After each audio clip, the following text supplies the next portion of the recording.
जो दुनिया की जो आधुनिकतम तकनीक है उसका इसमें इस्तेमाल, आर्टिफिशियल इंटेलिजेंस से लेके जो वर्चुअल तकनीक है तमाम, उसका इस्तेमाल हो सके और उसकी पहल हम जानते हैं लगातार की गई है। आपको याद होगा कि मुंबई में राजभवन में जो एक तहखाना मिला था, वहाँ इस तरह के एक संग्रहालय की स्थापना की गई है।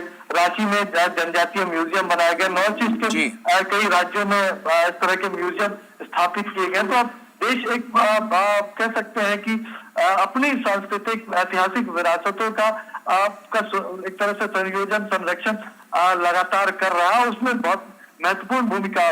गौरव, मैं आपको ये भी बता दूं कि बीते कुछ वर्षों में प्रधानमंत्री मोदी के नेतृत्व में आजादी के बाद से 70 साल में भी जो हमारे आर्टिफैक्ट्स, जो हमारी मूर्तियां देश से चोरी करके ले जा गई थी, उनको एक तरह से वापस लाने का काम किया गया, जो बीते 70 वर्षों में भी नहीं हो पाया था। तो करीब 250 से हमारी जो दुर्लभ वस्तुएं, हमारी मूर्तियां, वो प्रधानमंत्री मोदी के नेतृत्व में लाई गई और ये तमाम चीजें भी इस तरह के संग्रहालयों की आज शोभा बढ़ा रही हैं।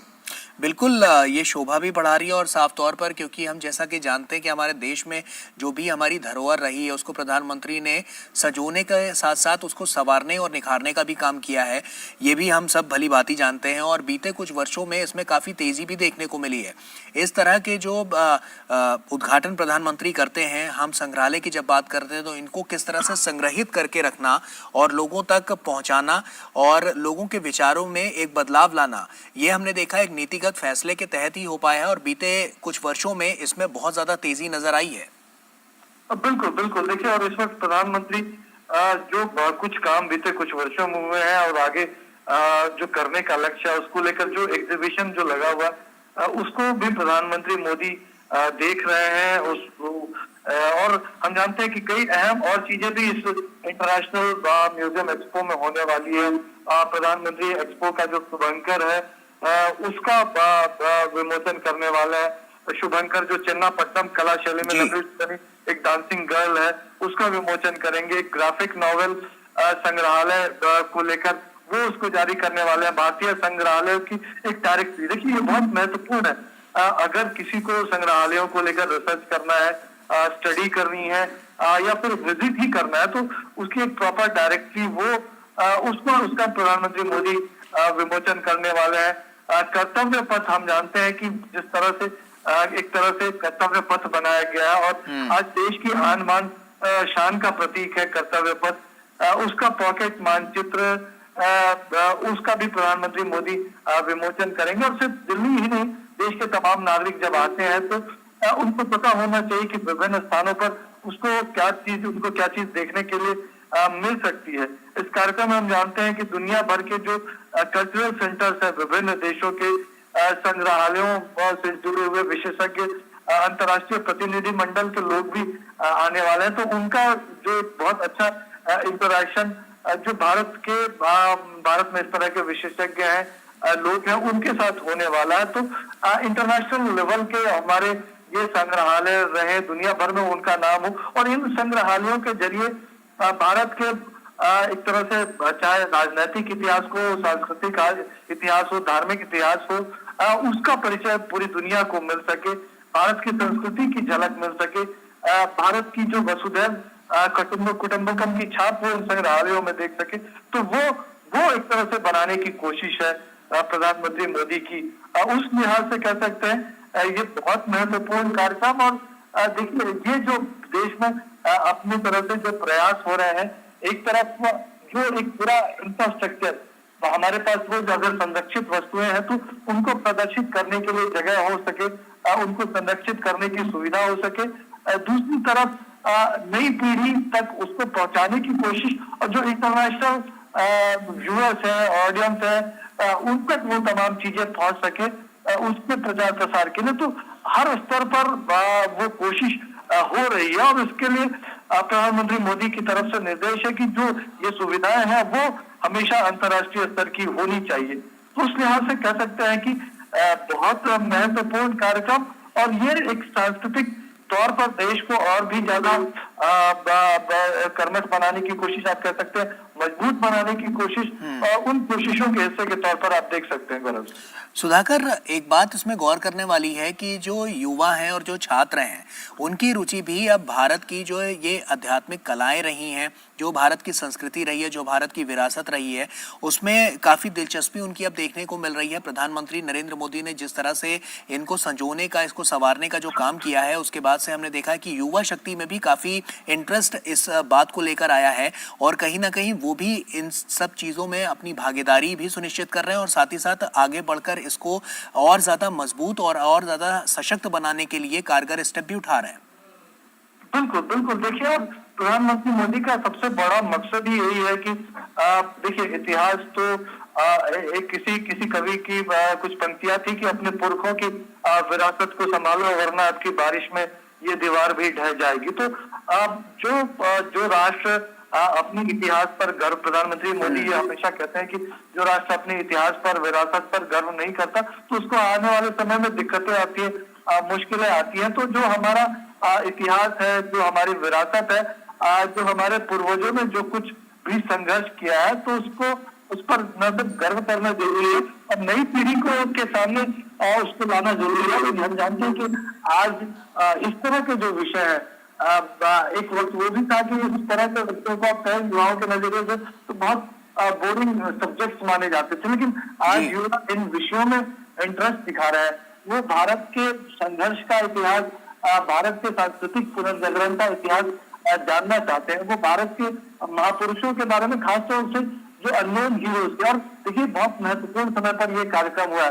देश इस वक्त आजादी का अमृत काल मना रहा है। इस अमृत काल में इन विरासतों को संभालने, सहेजने, संवारने के लिए जो पहल हो रही है, इस तरह के जो कार्यक्रम आयोजित हो रहे हैं, तो उसका एक विशेष महत्व हो जाता है। गौरव, बिल्कुल निश्चित तौर पर, और कहीं ना कहीं जो जिम्मेदारी है और आने वाले समय के लिए, जैसा प्रधानमंत्री नरेंद्र मोदी खुद कहते हैं कि जब हम 100 साल मनाएंगे तो आज जो हमारा युवा है वो कहां पर होगा और उस वक्त उसके हाथ में इस पूरे देश की बागडोर होगी, तो कहीं ना कहीं वो देश को और आगे ले जाता हुआ नजर आएगा। और जो ये रूपरेखा अभी से प्रधानमंत्री नरेंद्र मोदी ने रखी है, तो कहीं ना कहीं कह सकते हैं कि जो बीज प्रधानमंत्री नरेंद्र मोदी ने आज बोया है वो आने वाले समय में पौधा भी होगा, पेड़ भी बनेगा और वो फल भी देगा। बिल्कुल, देखिए और निश्चित तौर पर ये कोशिश है काफी आगे तक बढ़ी है। देखिए आज आप देखिए प्रधानमंत्री का संग्रहालय में आने वाले विजिटर्स की संख्या देश में किसी भी संग्रहालय में जाने वाले विजिटर्स से ज्यादा है, क्योंकि अब लोगों को ललक है, लोग जानना चाहते हैं और किस तरह से बिना इस बात की परवाह किए कि विभिन्न विचारधाराओं के प्रतिनिधि हैं और ये कि देश के निर्माण के लिए जिन भी लोगों ने योगदान दिया, जिन भी लोगों ने संघर्ष किया है, बलिदान दिया, उनकी बात देश के सामने आ सके। तो आज जो ये हमारे स्मारक बन रहे हैं, आज देखिए राष्ट्रीय पुलिस मेमोरियल, देखिए प्रधानमंत्री मोदी के नेतृत्व में आजादी के बाद से अब तक देश के पुलिस कर्मियों ने जो शहादत दी है, आज हमारे देश में वॉर मेमोरियल, ये तमाम चीजें बीते कई दशकों में भी स्थापित नहीं हो पाई थी। तो देश के सैनिकों ने अपना जो खून बहाया है देश के लिए, देश की सीमाओं की रक्षा के लिए, तो उनके लिए वॉर मेमोरियल की बात हो, हम जानते हैं विक्टोरिया मेमोरियल में विप्लव गैलरी जो बनाने की बात हो, आज जो काकोरी जो कांड हुआ था, जो घटना हुई थी और उस वक्त जो देश के स्वतंत्रता सेनानी है, उस घटना के 100 साल पूरे होने के मौके पर उनको श्रद्धांजलि देने की बात हो, उन गुमनाम हीरोज को याद करने की बात हो, इस तरह के कार्यक्रम आयोजित करने की बात हो। आज देश अपनी गुमनाम नायकों को न सिर्फ पहचान दिला रहा है बल्कि उनके सम्मान में हम देखते हैं किस तरह से देश के युवा पीढ़ी को भी उसके बारे में जानकारी मिल रही है। आज हम जानते हैं पद्मश्री एक वक्त जब जाना जाता था कि अगर किसी की दिल्ली में खासतौर से सत्ता के गलियारों में कोई सिफारिश है तो तब उसको ये अवार्ड मिल सकता है। आज इस अवार्ड की पहचान, इसको पीपल्स अवार्ड कहा जाता है, क्योंकि आम लोग इसके लिए नॉमिनेशन करते हैं और जो ऐसे गुमनाम हीरोज सेल्फलेस सर्विसेज कर रहे हैं बिना किसी पुरस्कार की आकांक्षा के, दूर सुदूर गांवों में, आदिवासी इलाकों में, पूर्वोत्तर में, उनको आज ऐसी पहचान मिल रही जिनकी कोई सत्ता के गलियारों में कोई सिफारिश नहीं है। तो ये एक जो पूरा बदलाव आया है और उसको युवा पीढ़ी भी बहुत सिरे से महसूस कर रहे हैं। आज दुनिया में भारत की छवि आप कह सकते हैं कि उसको देखा जा रहा है कि बहुत एक तरह से ऐतिहासिक उपलब्धि हासिल करने वाला, ऐतिहासिक बदलाव से गुजरने वाला देश, और उसमें प्रधानमंत्री मोदी के आह्वान पर सबकी भागीदारी हो रही है। तो ये सबसे बड़ी बात है गौरव की आज हर कोई, हर युवा, हर देशवासी इस आजादी के अमृत काल में देश को विकसित भारत बनाने के लिए, आत्मनिर्भर भारत के संकल्प को मजबूत करने के लिए अपने अपने स्तर से योगदान दे रहा है। गौरव, बिल्कुल, और इस कार्यक्रम में दुनिया भर के सांस्कृतिक केंद्रों और संग्रहालयों से अंतर्राष्ट्रीय प्रतिनिधि मंडल जो है वो भी भाग ले रहे हैं। तो ऐसे में ये अपने आप में बहुत बड़ी पहल बन जाती है, क्योंकि सिर्फ राष्ट्र हित की बात नहीं है, यहाँ पर हम अंतर्राष्ट्रीय स्तर पर भी जब बात करते हैं तो वैश्विक पटल पर भी भारत विश्व गुरु बनने की कगार पर तो है ही, साथ ही साथ अपनी संस्कृति और अपनी धरोहर को लेकर भी वो एक अलग छाप वहां पर छोड़ता हुआ नजर आ रहा है वैश्विक पटल पर। बिल्कुल, और देखिए थीम भी इस बार की जो रखी गई है, म्यूजियम सस्टेनेबिलिटी एंड वेलबींग जी। तो सिर्फ ये नहीं कि एक संग्रहालय को स्थापित करना है और उसको एक तरह से, हम जानते हैं कि अतीत में कई इस तरह के केंद्र स्थापित होते हैं, लेकिन बाद में चाहे उसके रखरखाव की दिक्कतें हो या उसको एक तरह से बड़े केंद्र के तौर पर विकसित करने का जो विजन है वो नहीं रहा है। तो ये जो सस्टेनेबिलिटी रहे म्यूजियम्स की, उनका इंटरेक्शन इंटरनेशनल म्यूजियम्स के साथ होता रहे, न्यू टेक्नोलॉजी एडाप्टेशन की प्रक्रिया लगातार चलती रहे, तो उसके लिए किस तरह के एसओपी होने चाहिए, किस तरह के प्रयास होने चाहिए, किस तरह के लोगों को उसमें जोड़ने की हमेशा कोशिश रहनी चाहिए, एक्सपर्ट्स को किस तरह से इन चीजों से जोड़ा जा सके, युवाओं की कैसे भागीदारी इसमें हो सके, सिविल सोसाइटी, जिन भी शहरों में इस तरह के म्यूजियम स्थापित हो रहे हैं वहाँ सिविल सोसाइटी को कैसे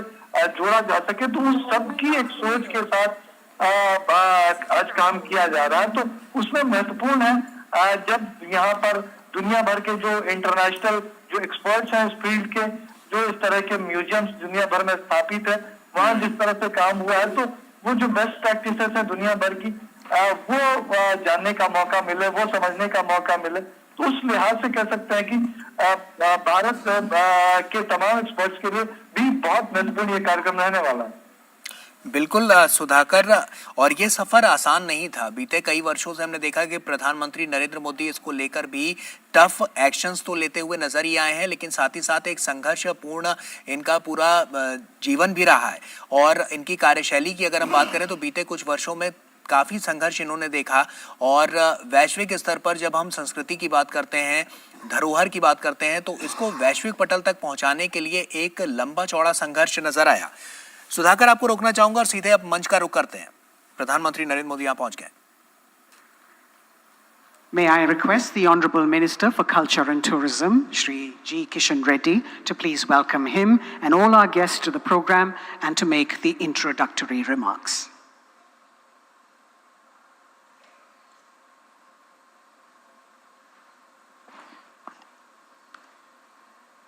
Very good morning to all. Visionary leader, most respected and Honorable Prime Minister of India, Shri Narendra Modi ji, my ministerial colleague, Shri Arjun Ram Meghwal ji, Srimati Meenakshi Lekhi ji, Mr. Monial Rabate, Director, Lou Abu Dhabi, and all the esteemed guests present here, all the officers and friends from media.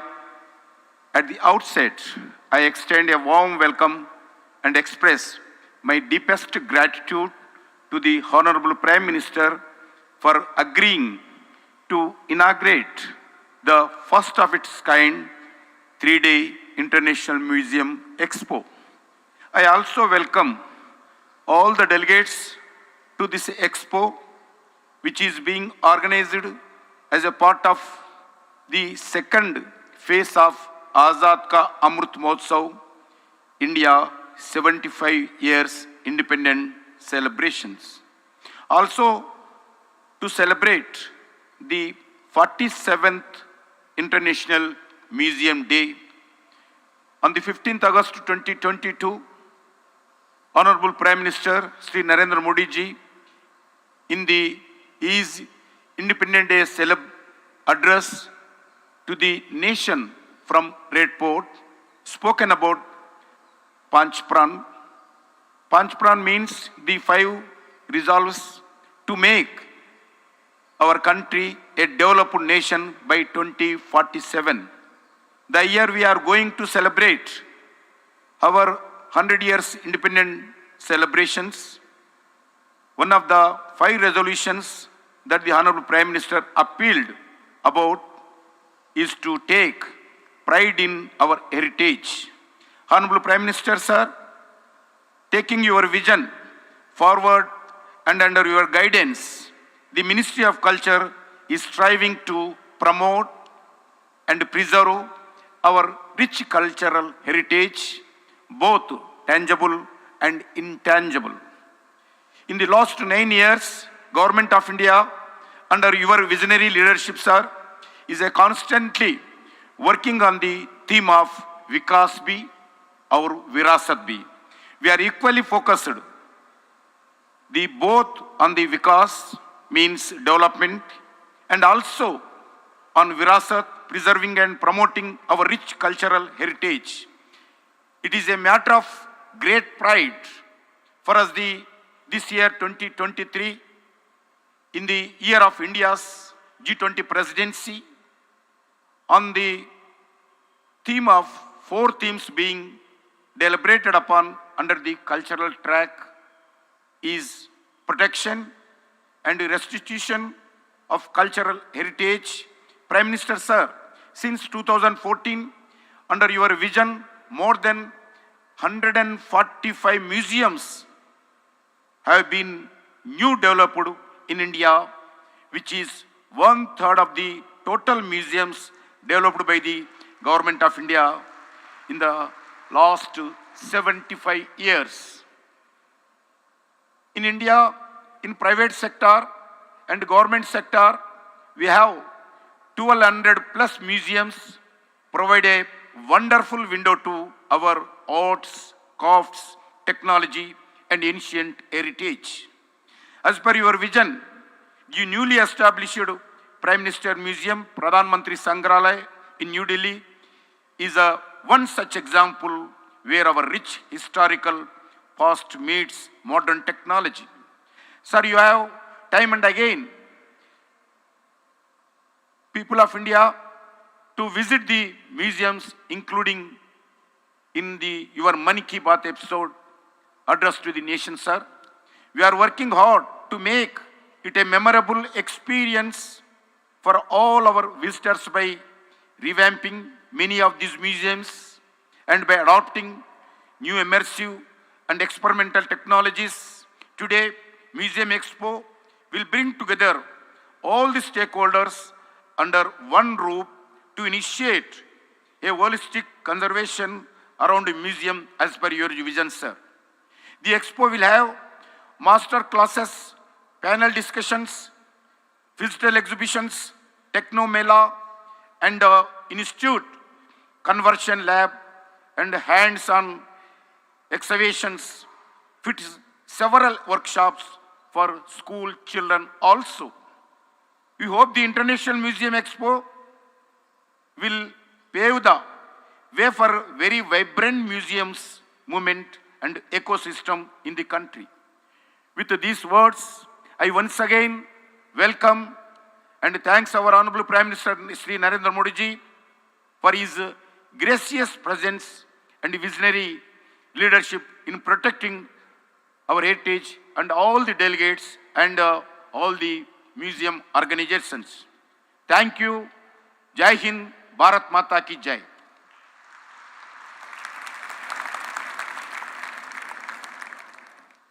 Thank you, Mr. Minister, sir, for your address. I now humbly request the Honorable Prime Minister to please do us the honor of unveiling and launching a few key components of the IME 2023. Ladies and gentlemen, if you've been wondering what this contraption is next to me, wonder no more, as we request the Honorable Prime Minister to unveil the star element of the National Museum, a contemporary version of the bronze statuette of the dancing girl from the Sindhu Saraswati Sabhyata.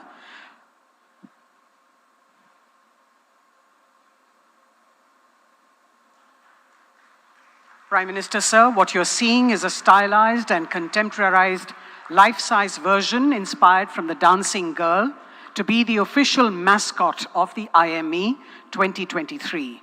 You can also interpret this mascot as a modern-day Dwarpal or door guardian that ushers the audience into the experience of the International Museum Expo. This 5-foot wooden toy painted in Channapatna style highlights the importance of museum merchandise, souvenirs as a keepsake or takeaway, and helps in preserving museum memories. It also encourages more made-in-India merchandise and memorabilia, adding to the revenue earnings of our museum. It's also an aesthetic way to introduce ancient history to children and adults and make it attractive for them to learn more. We now have, Honorable Prime Minister, sir, the graphic novel, A Day at the Museum, an illustrative concept that explores the history, heritage, and culture of what goes on in a museum and introduces and familiarizes the younger generation to museums in a very engaging manner. Commissioned for the International Museum Expo, this graphic novel has been developed by the Amar Chitra Katha. The publication aims to awaken interest in school and college students about museums, not just as a space for infotainment, but also as a place for gainful employment. The graphic novel is also employed as a unique way to throw light on the manifold educational and career opportunities in museums, be it management, curation, conservation, digitization, photography, etc. We have both Hindi and English versions of the graphic novel for you. The Directory of Museums in India is another unique component of the Expo, styled as the Yellow Pages for the museums in India. This directory provides a census of more than 1,200 museums across the country with facade photos and details of the year of establishment, core collections, opening hours, and visitor amenities. It is noteworthy to recall that the last attempt to provide a comprehensive database was in 2013 by a non-government entity, and there has been no updation since. This is the government's first attempt at making data on museums in the country easily accessible to the public, with a push towards making museums living spaces rather than just repositories of a static collection. We now have the illustrated museum cards to complement the Directory of Indian Museums and also popularize these repositories of history and culture. These cards, for ready reference, have also been designed. Each set consists of 52 cards and has been illustrated by hand with museum facades of iconic museums from India. This initiative is another way to introduce Indian museums to audiences at home and abroad, highlighting the vast number of cultural institutions. Each card has brief information about a particular museum, acting not only as an informal educational tool, but also as a keepsake souvenir. Prime Minister, sir, we now have a component of the Expo that draws inspiration from a personal endeavor of yours, the redevelopment of the Kartavya Path in central Delhi. Friends, you may recall that the revamped Central Vista was thrown open to the public after the Prime Minister inaugurated it in September 2022. Renamed as Kartavya Path, the arterial road that extends from the Rashtrapati Bhavan to the India Gate is one of the most iconic places in the national capital. This refurbished public plaza now exhibits landscapes, lawns with walkways, added green spaces, renovated canals, amenity blocks, improved signages, and vending kiosks, etc., enhancing the public experience. The Ministry of Culture has in addition been regularly organizing a weekly cultural program titled Kalanjali that offers multiple art and cultural performances to the public, thus democratizing the public plaza.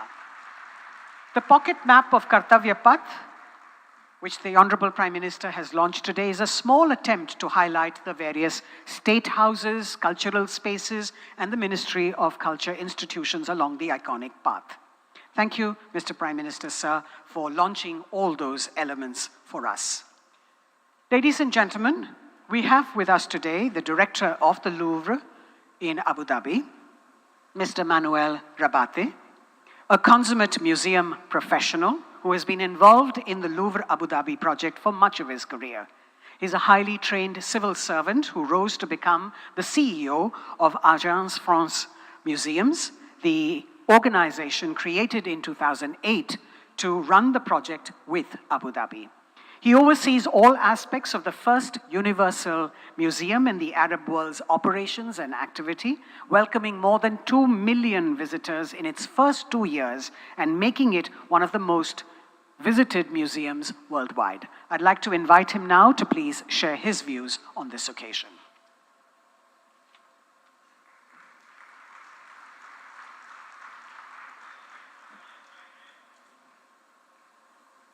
Namaste, Abalrer, bonjour, good morning. For those who need translation, thanks to my accent, you will be able to mix channel 1 and channel 2 at the same time, French and English. Your Excellencies, honorable delegates, ladies and gentlemen, it is with great honor and gratitude that I stand in front of you today at the International Museum Expo 2023 in New Delhi.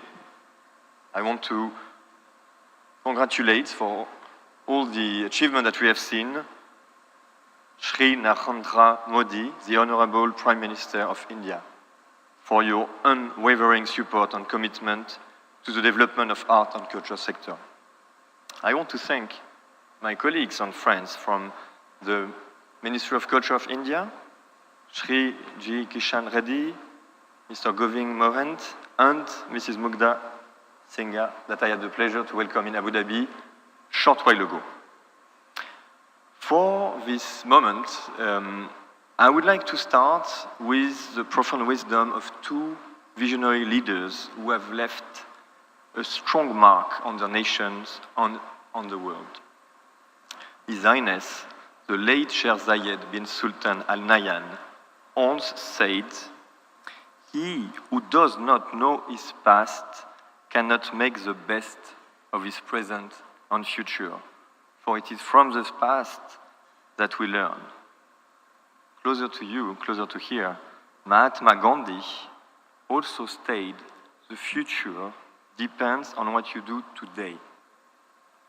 The teaching of both these exemplary leaders encourage us to take responsibility for our action, to create positive change, and to build a better future for the generation to come.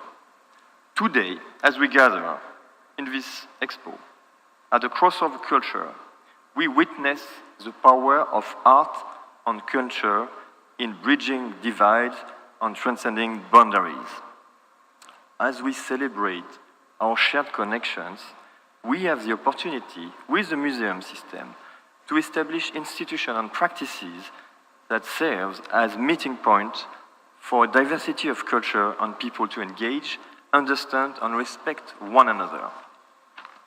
A spectacular example of this, if I may, is the Louvre Abu Dhabi in the United Arab Emirates, which opened a little more than 5 years ago. It is a testament to the extraordinary collaboration between Abu Dhabi and France. It is a new cultural beacon, bringing different cultures together to shine a fresh light on shared themes that reveal and connect humanity.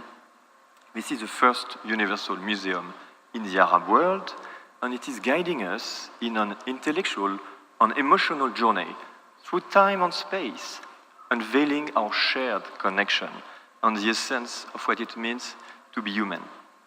India, a land known for its rich diversity, and the UAE, a nation which embraces more than 200 nationalities, share a profound connection in terms of transformation.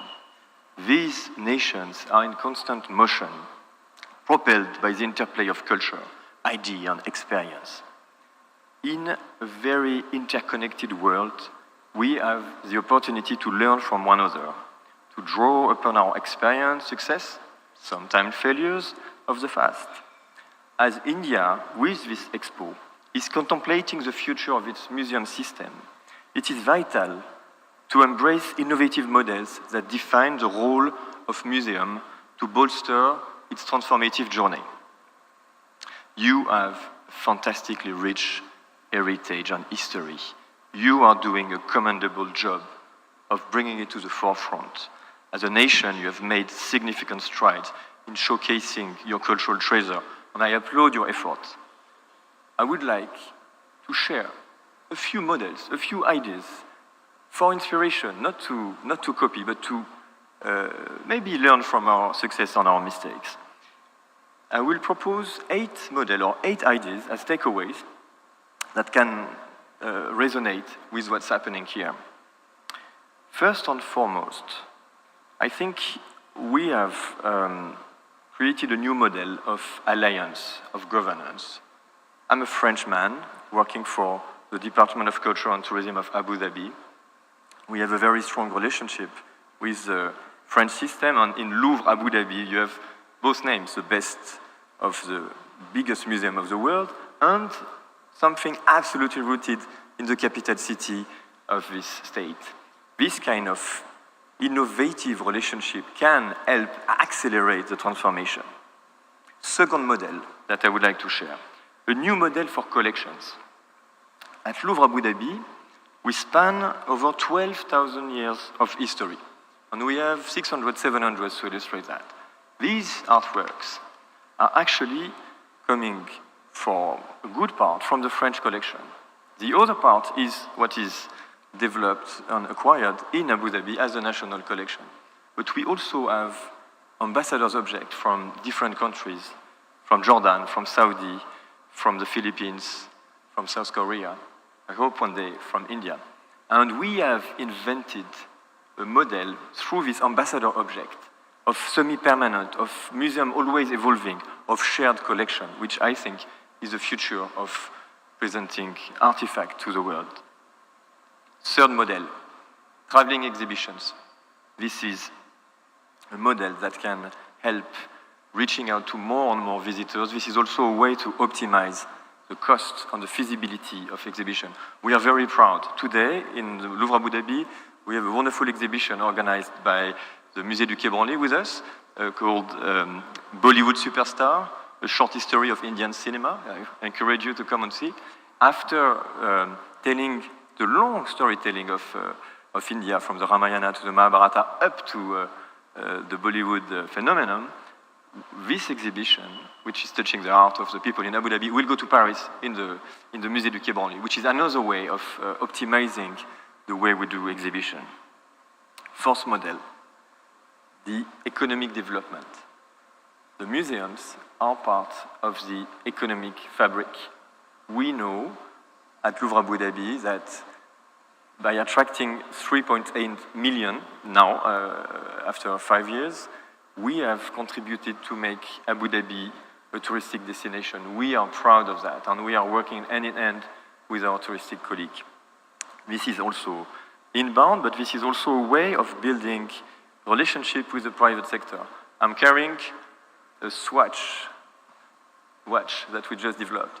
We're pushing our collection in the world, and we are generating new revenue streams. Museums need to be innovative for that. The fifth model is social inclusivity and environmental awareness, which is absolutely resonating with the thematics of the Expo today. We believe that the museum have to work for the inclusivity of the social fabric. We have a few strategies that I would like to share. We invited the elder Emirati to come to the museum, to tell story, to re-engage and to appropriate the space and the collection. We are conscious that there is a financial barrier to come to the museum. We invited the taxi driver to come with 3 persons, again, giving them the pride of opening the museum and bringing people for free inside. We're also working very hard to bring the people of determination inside the museum and to find ways of reaching out. A universal museum has to be universally accessible, and I can only congratulate you for having the translation in sign language, because we need to do the extra steps to be inclusive. Similarly, as a museum open to the sea and to the environment, we are places where sustainability has to be taken seriously and has to be thought. You can see the sea. I'm very proud of our turtle rehabilitation project, and the museum are places where we have to work. 6 model, mindfulness, kindness. After these years of COVID, the museums are places where we can learn to be together again, and we can enjoy, we can meditate. We are very proud at Louvre Abu Dhabi to give other ways to visit the museum. You can tour it in a kayak because we are on the sea. We're also very proud of organizing a yoga session under the dome. You can meditate, and with the Indian Embassy in Abu Dhabi, we organize a yoga day under the dome. Beautiful moment of using the strength of Jean Nouvel's building to give a little bit of solace. 7 model, education and new ways of doing it. We are very proud of our children museum, in which we are putting real artworks, masterpieces at the level of the children, and we play on gamification.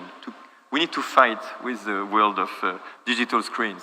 We can play with it, but we're making games that the kids are winning only if they look at the artworks. We want to educate the gaze. Finally, and maybe the most important at the end of the day, the model of the focus on the staff development. Museums are changing. We need to accompany this transformation with the ambition, with the number of museums that you have, with the number of museums that you are opening and changing. It's very important to invest in the transformation of the staff. And this is something which is for us at the core. We are creating a new generation of museum and Marathi museum professionals, and we also would like to be the pole of excellence on training regionally. Well, these 8 ideas are just to share, not to copy, but to take as a gift to be there with you. I will just finish by some words by André Malraux, from his Musée Imaginaire, the Imaginary Museum, who said, after all, the ideal museum is a passionate quest, a recreation of the universe in front of the creation. After all, the museum is one of the places which give the highest idea of mankind. Thank you very much. Dynamic.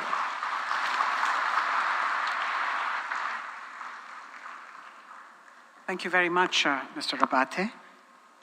Honorable Prime Minister, sir, as part of the redevelopment of the Central Vista and as an aspirational undertaking, the Government of India has been working as per the Prime Minister's vision for the creation of the National Museum for the country, representing the over 5,000-year history.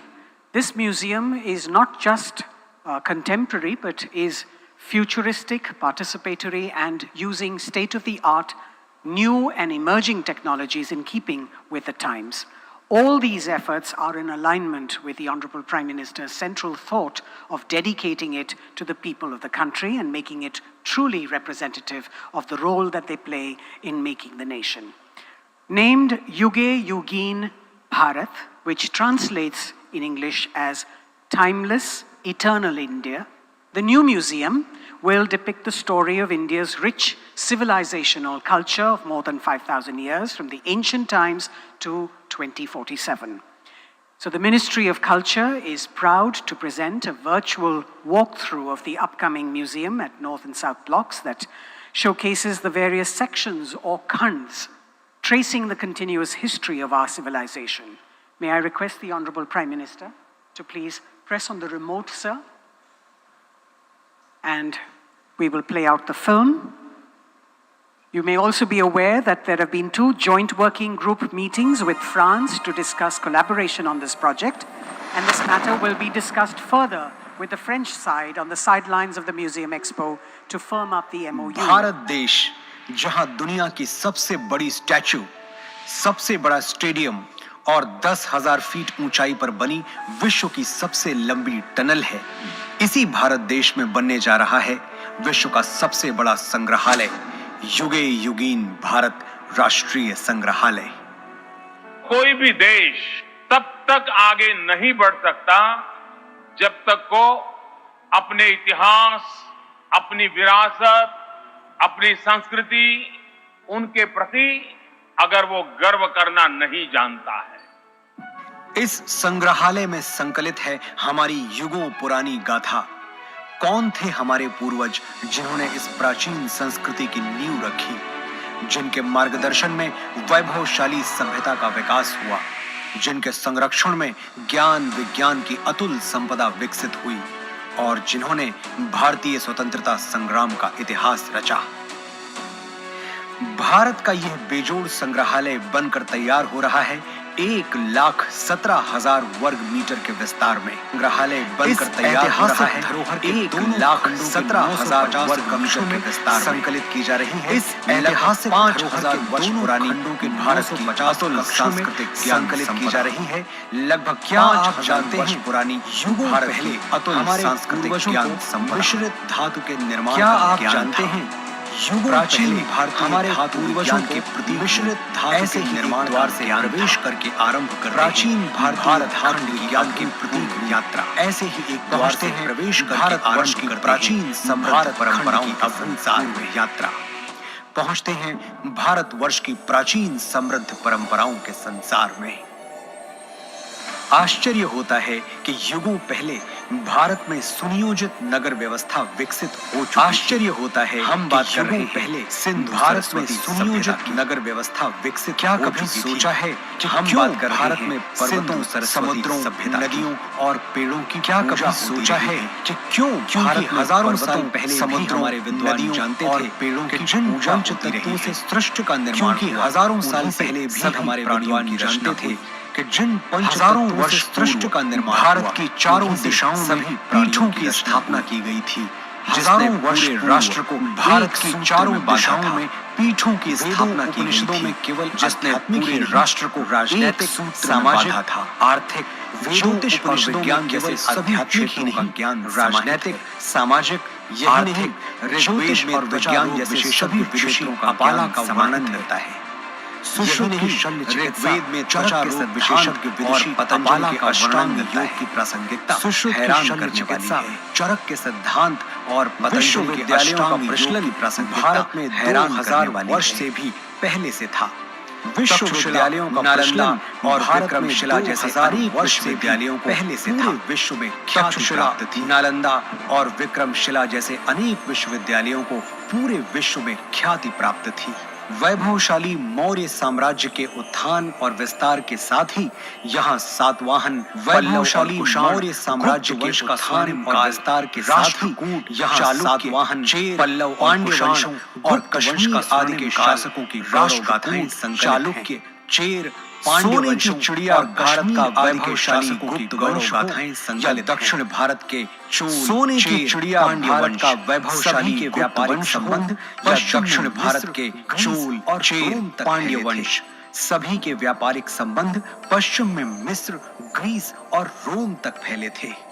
युग परिवर्तन के साथ अब प्रवेश करते हैं मध्यकाल में, जहां राजपूतों की शौर्य गाथा के साथ प्रवेश करते हैं मुगल युग का इतिहास में संकलित, जहां राजपूतों की शौर्य गाथा के साथ सल्तनत और मुगल युग का इतिहास संकलित और राजपूत राजाओं की केवल शौर्य गाथाएं ही परमार थी सोलंकी, बल्कि उनके संरक्षण में और राजपूत राजाओं की केवल शौर्य गाथाएं ही प्रसिद्ध नहीं विकास हुआ, बल्कि उनके संरक्षण में कला, शिल्प, संस्कृति का भी अभूतपूर्व विकास। राजपूतों, मराठों और मुगल शासकों के ही युग में उत्तर पूर्वी भारत में राजपूत शासन, मराठा दक्षिण में और मुगल शासकों राज्य का समृद्ध उत्तर पूर्वी भारत में अहोम शासन, यादव दक्षिण में मराठा शासकों का इतिहास का समृद्ध वास्तुशिल्प देखते हुए पढ़ते हैं। होयसल, यादव, मराठा शासकों का इतिहास देखते हुए अगले पड़ाव की ओर बढ़ते हैं।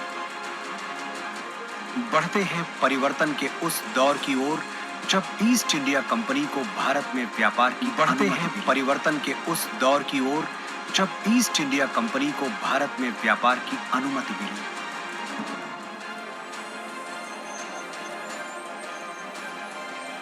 5वें जोन में देखिए कैसे प्लासी और बक्सर की लड़ाइयों के साथ शुरू हुआ औपनिवेशिक शासन का विस्तार, कैसे प्लासी और बक्सर की लड़ाइयों के साथ शुरू हुआ औपनिवेशिक शासन का विस्तार से आजादी पाने के लिए 1760 से ही देश के सन्यासी कंपनी 40 साल तक दबा नहीं सकी। कंपनी से आजादी पाने के लिए 1857 संभाला जैसे कंपनी 40 साल तक दबा नहीं सकी। हर वर्ग के लोग अपने अपने ढंग से आजादी की लड़ाई में प्रथम स्वतंत्रता संग्राम के बाद लगभग 2 शताब्दी लंबे भारत के स्वाधीनता आजादी की लड़ाई में आहुति देने उतर पड़े।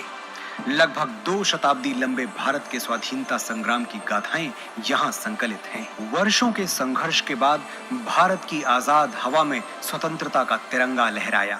वर्षों के संघर्ष के बाद भारत की आजाद हवा में स्वतंत्रता का तिरंगा लहराया थी।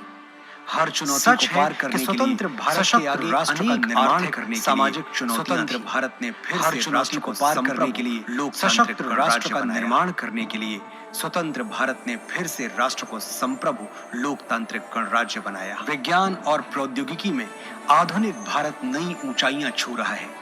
नई दिशाओं में विज्ञान और प्रौद्योगिकी आयाम तय कर रहा है। आधुनिक भारत नई राष्ट्र को सुरक्षित बनाने के नई दिशाओं प्रयास सतत जारी, नए आयाम रक्षा के क्षेत्र में भी राष्ट्र को सुरक्षित बनाने के नित नए प्रयास सतत जारी। अंतरिक्ष विज्ञान रक्षा के क्षेत्र में भी दिन प्रतिदिन बढ़ता डिजिटल संसार, चिकित्सा के अंतरिक्ष विज्ञान में योगदान उड़ान, दिन प्रतिदिन बढ़ता डिजिटल व्यापारिक विस्तार, चिकित्सा के क्षेत्र में अद्वितीय योगदान, जोन के दिनों दिन होता आर्थिक व्यापारिक विस्तार, आज जब हम आजादी के अमृत काल से शताब्दी वर्ष की ओर अग्रसर हो रहे हैं, आज भारत के जब हम आजादी के अमृत काल से शताब्दी वर्ष की ओर अग्रसर हो रहे हैं, भविष्य की झलकी भारत के कहानियां समेत अनमोल बनने जा रहा है। वर्तमान के अथक प्रयासों और भविष्य की झलकियों की कहानियां समेत बनने जा रहा है राष्ट्रीय विश्व का ये सबसे विशाल संग्रहालय, युगे युगीन भारत राष्ट्रीय संग्रहालय।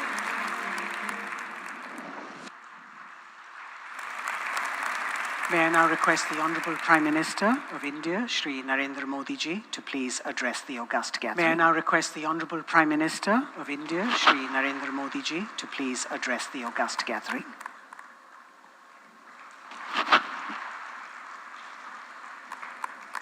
कैबिनेट में मेरे सहयोगी श्री जी किशन रेड्डी जी, कैबिनेट में मेरे सहयोगी मीनाक्षी लेखी जी, श्री जी किशन रेड्डी जी, अर्जुन राम मेघवाल जी, मीनाक्षी लेखी जी, लू म्यूजियम के निर्देशक मैनुअल रबाते, अर्जुन राम मेघवाल जी, दुनिया के अलग अलग देशों म्यूजियम के निर्देशक मैनुअल रबाते जी, दुनिया के अलग अलग देशों से आए देवी और सज्जनों, अन्य महानुभाव सभी को, देवी और सज्जनों, इंटरनेशनल म्यूजियम डे की आप सभी को बहुत बहुत शुभकामनाएं। इंटरनेशनल म्यूजियम डे की बहुत बहुत शुभकामनाएं। आज यहाँ म्यूजियम वर्ल्ड के आज यहाँ दिग्गज जुटे हुए हैं। म्यूजियम वर्ल्ड के आज का ये अवसर दिग्गज जुटे हुए हैं, इसलिए भी खास है आज का ये अवसर भारत अपनी आजादी खास है 75 वर्ष पूरे होने के लक्ष्य अपनी आजादी के अमृत 75 वर्ष पूरे होने के लक्ष्य उपलक्ष्य में इंटरनेशनल म्यूजियम अमृत महोत्सव मना रहा है। इतिहास के इंटरनेशनल म्यूजियम एक्सपो में भी आधुनिक तकनीक से जुड़कर इतिहास के अलग अलग अध्याय जीवंत हो रहे हैं। आधुनिक तकनीक से जुड़कर जब हम किसी म्यूजियम में जाते हो रहे हैं तो ऐसा महसूस होता है, जब हम किसी म्यूजियम में जाते हैं जैसे बीते हुए कल से, तो ऐसा महसूस होता है उस दौर से हमारा परिचय, जैसे बीते हुए कल से हमारा साक्षात्कार, उस दौर से हमारा परिचय हो रहा है। म्यूजियम में जो दिखता है हमारा साक्षात्कार हो रहा है, वो तथ्यों के आधार पर होता है। म्यूजियम में जो दिखता है प्रत्यक्ष होता है, वो तथ्यों के आधार पर एविडेंस बेस्ड होता है। प्रत्यक्ष म्यूजियम में हमें एविडेंस बेस्ड अतीत से प्रेरणाएं मिलती हैं, म्यूजियम में हमें तो दूसरी ओर एक और अतीत से प्रेरणाएं मिलती हैं, प्रति अपने कर्तव्यों का बोध, तो दूसरी और भविष्य के प्रति आपकी जो थीम है का बोध भी होता है। सस्टेनेबिलिटी एंड वेलबीइंग थीम है वो आज के सस्टेनेबिलिटी प्राथमिकताओं को हाईलाइट एंड वेलबीइंग, और इस आयोजन को विश्व की प्राथमिकताओं को और ज्यादा प्रासंगिक बनाती है। और इस आयोजन को मुझे विश्वास है और ज्यादा प्रासंगिक बनाती है। आपके प्रयास मुझे संग्रहालयों में आपके युवा पीढ़ी की रुचि को संग्रहालयों में बढ़ाएंगे, युवा पीढ़ी की उन्हें हमारी धरोहरों से परिचित कराएंगे और बढ़ाएंगे। मैं आप सभी उन्हें हमारी धरोहरों से परिचित इन प्रयासों के लिए अभिनंदन। मैं आप सभी का यहाँ आने से प्रयासों के लिए कुछ पल अभिनंदन करता हूँ। म्यूजियम में बताने का आने से पहले मुझे कुछ पल म्यूजियम में बताने का अवसर मिला। कई कार्यक्रमों में जाने का अवसर आता है, सरकारी गैर सरकारी, हमें कई कार्यक्रमों में जाने का अवसर आता है। लेकिन मैं कह सकता हूँ सरकारी गैर सरकारी मन पर प्रभाव पैदा करने वाला, लेकिन मैं कह सकता हूँ पूरा प्लानिंग की मन पर प्रभाव पैदा करने वाला, और सरकार भी ऊंचाई के काम कर सकती है एजुकेशन, जिसके लिए बहुत गर्व होता है। और सरकार भी ऊंचाई के काम कर सकती है जिसके लिए बहुत और मैं मानता हूं कि आज का ये अवसर वैसी व्यवस्था भारत के म्यूजियम की, और मैं मानता हूं कि आज का ये अवसर बहुत बड़ा टर्निंग पॉइंट लेकर भारत के म्यूजियम की दुनिया में एक बहुत बड़ा टर्निंग पॉइंट लेकर के आएगा। गुलामी के सैकड़ों वर्षों के लंबे कालखंड, साथियों गुलामी के सैकड़ों वर्षों के लंबे कालखंड ने कि हमारी लिखित अलिखित भारत का एक नुकसान ये भी किया, सारी धरोहर कि हमारी लिखित नष्ट कर दी गई। बहुत सारी पांडुलिपियां, कितने ही पुस्तकालय, कितनी ही पांडुलिपियां जला दिए गए, कितने ही पुस्तकालय गुलामी के सिर्फ भारत का नुकसान जला दिए गए, तबाह पूरी दुनिया का, ये सिर्फ भारत का नुकसान हुआ है, ये पूरी दुनिया का आगे से पूरी मानव जात का नुकसान हुआ है। अपनी धरोहरों को संरक्षित करने के जो प्रयास होने चाहिए थे, अपनी धरोहरों को संरक्षित करने के जो प्रयास लोगों में धरोहरों के प्रति जागरूकता की कमी हो नहीं पाए, इस क्षति को और ज्यादा बढ़ा, धरोहरों के प्रति जागरूकता की कमी ने आज इस क्षति को और ज्यादा बढ़ा दिया। भारत ने जिन पंच प्राणों की घोषणा की के अमृतकाल में, उनमें प्रमुख है भारत ने जिन पंच प्राणों की घोषणा की गर्व, उनमें प्रमुख है अमृत महोत्सव में अपनी विरासत पर हम भारत की धरोहरों को अमृत महोत्सव में करने के साथ ही हम भारत की धरोहरों को नया कल्चर संरक्षित करने के साथ ही देश के कल्चरल इंफ्रास्ट्रक्चर भी बना, स्वतंत्रता संग्राम का इतिहास भी देश के इन प्रयासों में, और हजारों वर्षों की स्वतंत्रता संग्राम का इतिहास भी है, और हजारों वर्षों की संस्कृति की आपने इस आयोजन में बताया गया है, और रूरल म्यूजियम पर आपने इस आयोजन में विशेष महत्व दिया है। लोकल और रूरल म्यूजियम पर विशेष महत्व दिया है, और रूरल म्यूजियम भारत सरकार भी संरक्षित करने के लिए लोकल एक विशेष रूरल म्यूजियम को संरक्षित हमारे हर राज्य हर क्षेत्र एक विशेष समाज के इतिहास को, हमारे हर राज्य हर क्षेत्र और हर समाज के इतिहास को हम स्वाधीनता संग्राम में करने के प्रयास किए जा रहे हैं। अपनी ट्राइबल कम्युनिटी के योगदान हम स्वाधीनता संग्राम अमर बनाने के लिए अपनी ट्राइबल कम्युनिटी के योगदान भी बना रहे हैं। अमर बनाने के लिए मैं समझता हूं 10 विशेष पूरे विश्व में बना रहे हैं।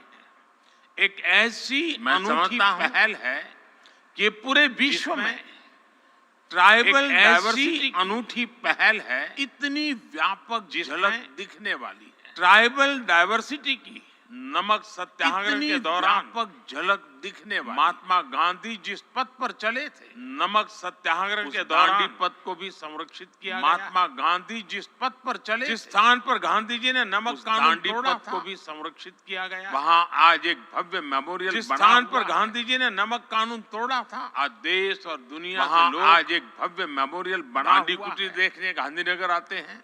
आज देश और दुनिया हमारे संविधान के मुख्य शिल्पी दांडी कुटीर देखने गांधीनगर आते हैं। बाबा साहब आम्बेडकर का जहां हमारे संविधान के मुख्य शिल्पी वो स्थान बाबा साहब आम्बेडकर का जहां महापरिनिर्वाण हुआ, हमारी सरकार ने स्थान को दिल्ली में से बदहाल था।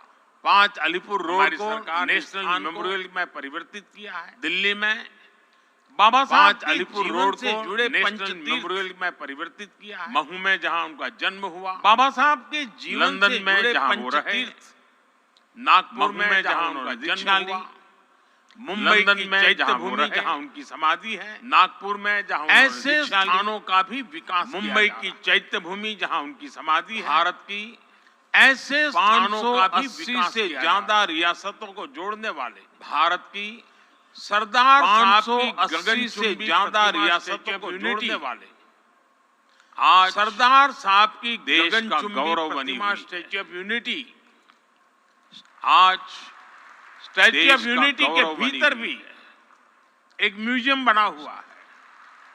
स्टैच्यू ऑफ यूनिटी के भीतर भी बाग हो, एक म्यूजियम बना हुआ। गुजरात में गोविंद, पंजाब में जलियांवाला बाग हो, यूपी के गुजरात में मान महल म्यूजियम का स्मारक हो, गोवा में म्यूजियम के वाराणसी में मान महल म्यूजियम हो, ऐसे अनेक स्थानों को संरक्षित गोवा में म्यूजियम ऑफ क्रिश्चियन आर्ट हो, म्यूजियम से जुड़ा एक और ऐसे अनेक स्थानों को संरक्षित किया गया है।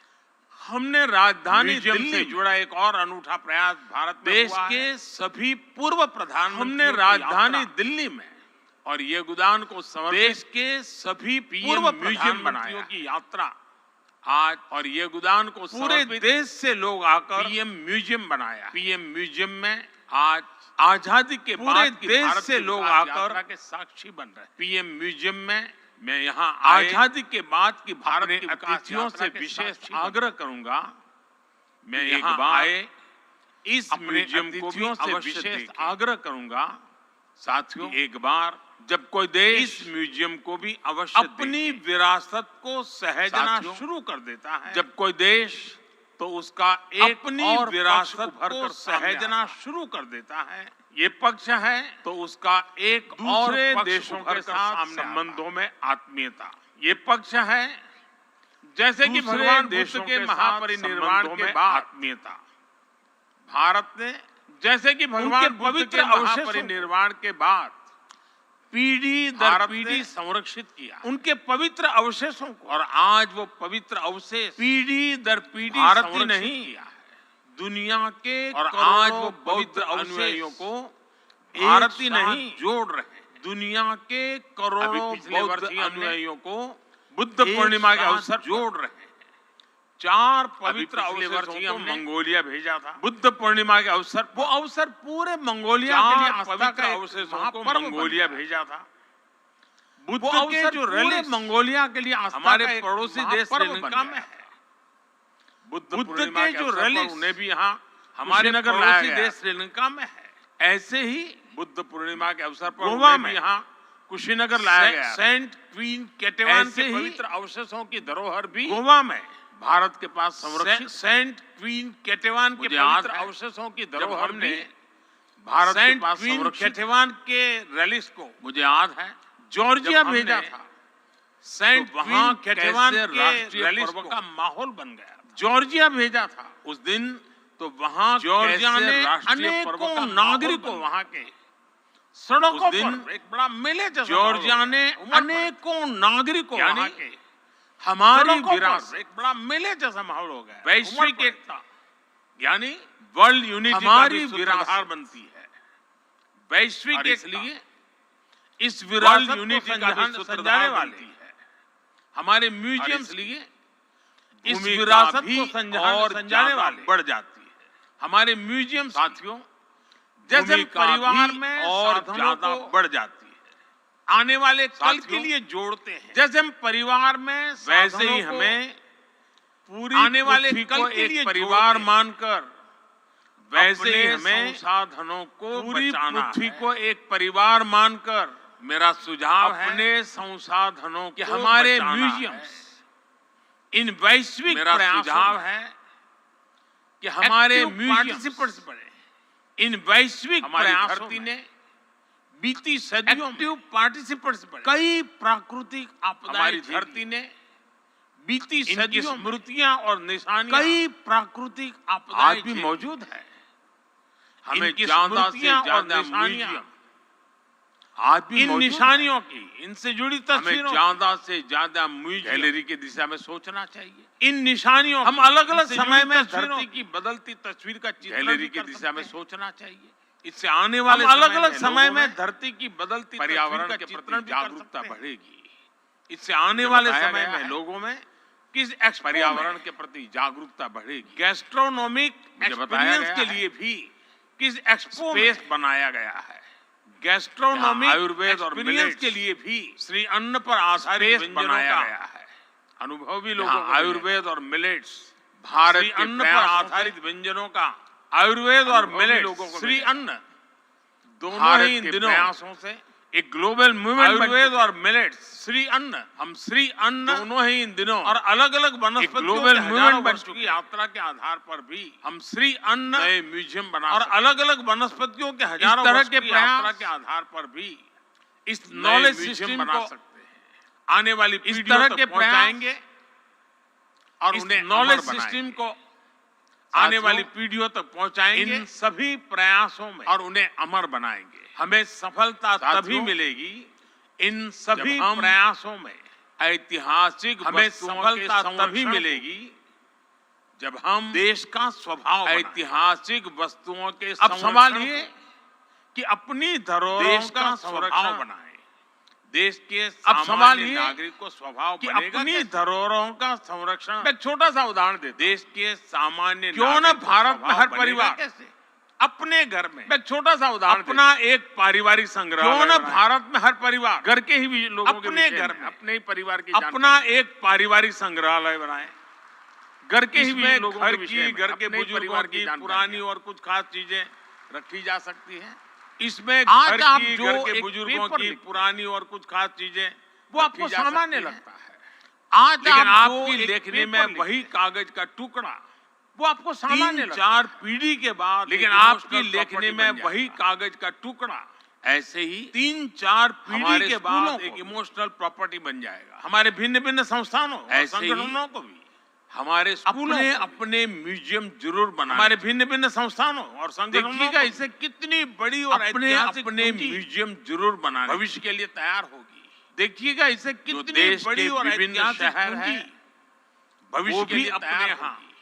सिटी जो म्यूजियम देश जैसे के प्रकल्पों विभिन्न को शहर है आधुनिक स्वरूप में वो तैयार भी कर सकते अपने हैं। यहाँ सिटी इसमें म्यूजियम जैसे प्रकल्पों उन को शहरों से जुड़ी आधुनिक स्वरूप ऐतिहासिक में तैयार वस्तुएं कर रख सकते हैं। इसमें विभिन्न पंथों में उन शहरों जो से रिकॉर्ड जुड़ी रखने की ऐतिहासिक पुरानी वस्तुएं परंपरा रख हम सकते देखते हैं। हैं। वो भी विभिन्न हमें पंथों में इस दिशा में काफी जो मदद रिकॉर्ड करेगी। रखने की पुरानी परंपरा हम देखते हैं। साथियों मुझे खुशी है वो भी हमें कि म्यूजियम इस दिशा में आज काफी युवाओं मदद के लिए करेगी। सिर्फ एक साथियों, मुझे विजिटिंग खुशी है प्लेस ही नहीं कि म्यूजियम बल्कि आज युवाओं के लिए एक कैरियर ऑप्शन सिर्फ भी एक बन रहे हैं। विजिटिंग प्लेस ही नहीं लेकिन मैं चाहूंगा बल्कि कि हम एक अपने कैरियर युवाओं को ऑप्शन भी बन रहे हैं। केवल म्यूजियम लेकिन मैं वर्कर्स चाहूंगा से ना देखें कि हम अपने युवाओं हिस्ट्री को और आर्किटेक्चर केवल म्यूजियम म्यूजियम वर्कर्स वर्कर्स के की दृष्टि से ना देखें। ग्लोबल कल्चरल History और एक्शन के architecture मीडियम जैसे बन विषयों सकते से हैं। जुड़े ये युवा ग्लोबल दूसरे देशों कल्चरल के एक्शन में जा के सकते हैं मीडियम बन सकते हैं। वहाँ के युवाओं से ये युवा दुनिया के अलग दूसरे देशों के कल्चर में जा के बारे सकते में हैं। सीख सकते हैं। वहाँ के युवाओं से भारत के कल्चर के बारे में दुनिया उन्हें के बता अलग सकते हैं। कल्चर के बारे में सीख इनका सकते अनुभव हैं। और अतीत से जुड़ा भारत के कल्चर के बारे में उन्हें बता अपने सकते हैं। देश की विरासत के संरक्षण इनका के लिए अनुभव और अतीत से जुड़ा बहुत ही प्रभावी सिद्ध होगा। अपने देश की साथियों, विरासत के संरक्षण आज जब के हम लिए साझी प्रभावी विरासत सिद्ध की होगा। बात कर रहे हैं साथियों, तो मैं एक आज जब साझी हम चुनौती का भी जिक्र साझी करना चाहता हूं। विरासत की बात कर रहे हैं। ये चुनौती है तो मैं एक कला सामाजिक कृतियों चुनौती की का भी जिक्र तस्करी करना चाहता हूं। ये और चुनौती है एप्रोप्रिएशन। कलाकृतियों की तस्करी। भारत जैसे प्राचीन संस्कृति वाले देश एप्रोप्रिएशन सैकड़ों वर्ष से भारत इसे जैसे जूझ रहे हैं। प्राचीन संस्कृति वाले देश आजादी के पहले और आजादी के बाद सैकड़ों वर्ष से इसे हमारे जूझ रहे देश हैं। से अनेकों कलाकृतियां आजादी के पहले और आजादी के अनएथिकल बाद तरीके से भी बाहर ले जाई गई। हमारे देश से हमें अनेकों इस तरह के अपराध को रोकने के लिए मिलकर काम अनएथिकल करना तरीके से बाहर ले जाई गई। मुझे खुशी है हमें इस आज तरह के दुनिया अपराध भर को में रोकने भारत के के लिए बढ़ती मिलकर साथ काम के करना बीच होगा। मुझे अब खुशी विभिन्न है देश कि आज दुनिया भर में भारत भारत की की धरोहर बढ़ती साख के लौटाने बीच लगे हैं। अब विभिन्न बनारस देश से चोरी हुई भारत को उसकी मां धरोहर अन्नपूर्णा की लौटाने लगे लगे हैं। गुजरात से बनारस से चोरी हुई महिषासुर मां मर्दिनी की अन्नपूर्णा की प्रतिमा मूर्ति हो हो। चोल गुजरात गुजरात से चोरी हुई राज्य के दौरान महिषासुर मर्दिनी की नटराज की हो। प्रतिमाएं हो। चोल साम्राज्य के दौरान 240 प्राचीन नटराज की कलाकृतियां प्रतिमाएं हो हो। भारत करीब वापस लाया गया। 240 प्राचीन कलाकृतियों को भारत वापस लाया जबकि उसके पहले कई दशकों तक ये संख्या जबकि उसके पहले 20 भी नहीं कई पहुंची दशकों तक ये संख्या 9 वर्षों में भारत 20 से भी नहीं पहुंची थी। सांस्कृतिक कलाकृतियों की इन 9 भी वर्षों में भारत से काफी कम हुई है। सांस्कृतिक मेरा कलाकृतियों दुनिया की भर के तस्करी कला भी पार्कियों से आग्रह काफी है। कम हुई है।